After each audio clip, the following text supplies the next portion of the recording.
Yo, what's going on everyone? Z-Karma here, and welcome back to another Borderlands 3 video. Today, I bring you all the top 10 weapons you must have, part 2. If you haven't watched part 1, I will leave it in the pinned comment below, so make sure to check it out. So before I get into this video, if you find it informative or helpful in any way, a like rating is always appreciated, and if you want to subscribe for more content like this and help me get to 25,000 subscribers, that'll be awesome as well.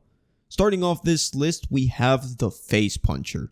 This is probably one of the most powerful weapons in the game, and it was already really powerful, but then Mayhem scaling came to the game and it became even crazier. And a little groundbreaker perk from the Guardian ranks, and you got yourself a single weapon that can one-tap anything in the entire game. This shotgun 100% deserves a spot on this list. The anointment that I typically recommend is the 300/90 anointment. This is going to help you one-shot basically anything. You can also run the anointment that applies terror to yourself with melee attacks in case you are running a terror build. If you want to get one for yourselves, you have to farm Mudlock, and he is located at the Floodmoor Basin on Eden 6. The drop rate you should expect for this weapon is around 15%. Next up, we have the OPQ system, and this one might come as a surprise to some of you since it is a level 57 weapon. But even 8 levels behind, this weapon absolutely shreds any content in the game. It surprises me that a weapon that is 8 levels lower than the rest is amongst the best weapons in the entire game. What makes the OPQ so powerful is the high damage and fire rate combined with the random shock explosions that it produces, and it makes it very viable for endgame content. If you want to get this weapon for yourselves, you will have to wait until the Revenge of the Cartels seasonal event returns. But keep in mind, when it does come back, it will be a level 65 variant, so it'll be much better than what you're looking at right now. Moving on, we have the Hellwalker. This is a double-barreled shotgun with a fast fire rate and reload speed. When the game initially released, this weapon was amongst the most adored legendaries in the game. Gearbox then proceeded to nerf it to the ground, of course, like always, just kidding. And months went by, the community really wanted this weapon to return. And actually a couple of months ago, it was buffed by a significant amount, and this weapon is now better than ever. You can use it on any of the 4 characters, and it will shred anything on Mayhem 10. If you want this weapon for yourselves, you will need to farm Road Dog located at the Splinterlands on Pandora. The anointment that I recommend is the 150 radiation anoint, the consecutive hits anoint, or the sentinel cryo for Zane. The drop rate for this weapon will be around 10%. Moving on, we have the Sandhawk. This is a Mayhem 6 and above exclusive sniper rifle, but it actually shoots more like an SMG because it has nowhere near the range of a sniper. This weapon is extremely powerful. The only drawback is that it runs out of ammo very quickly, but if you use it for bosses or with the build that regens ammo for you, or maybe even as a backup weapon to use on badass enemies that have too much health, this thing is actually very good. It has one of the highest DPS out of any weapon in the game, and if you want to get one for yourselves, you do need to farm Katagawa Jr. at the Atlas HQ on Promethea. The drop rate for this weapon is around 16.5%, and the anointments that I recommend are the 150% radiation anoint, the 100% on action skill end, or the next to mags anoint. Next up, we have the Smog. This is a Hyperion SMG, which has a really cool feature. Whenever you aim down sights, the damage will be amplified while the weapon shield is active and at max capacity. Also, if you do get a kill, the weapon shield refills, so you can constantly get amped shots if you keep killing enemies.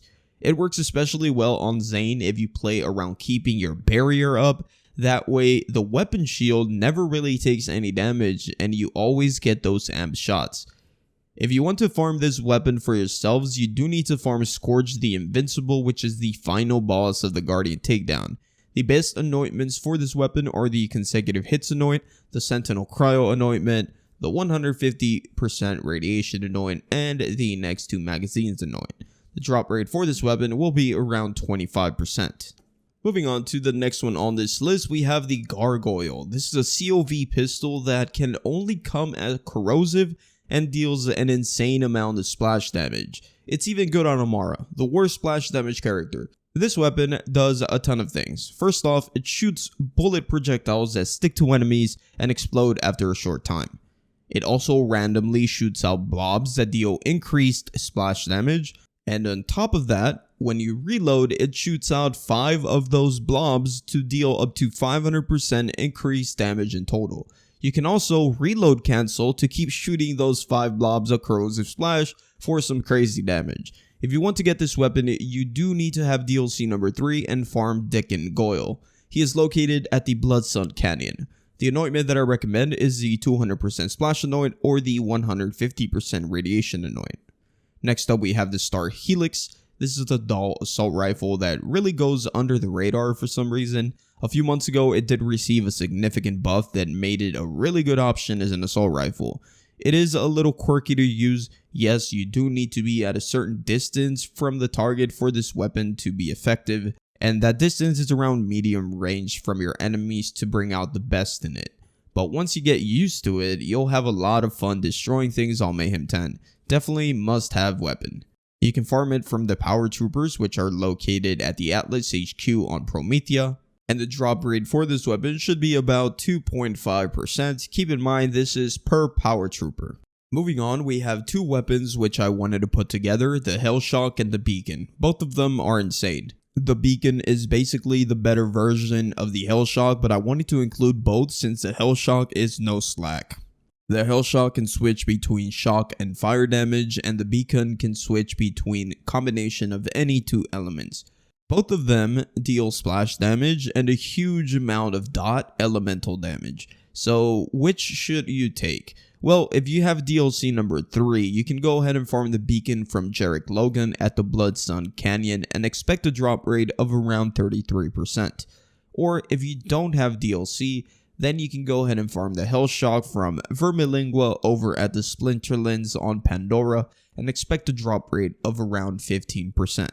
For both weapons, I recommend you get the 200% splash anointment. Moving on, we have the Peashooter. This is a Jacob's pistol that absolutely wrecks. It might not be a legendary weapon, but it is definitely worthy of a spot on this list. When you hit critical hits, it will drop a ton of explosive projectiles that deal splash damage to nearby enemies, including the target you initially hit.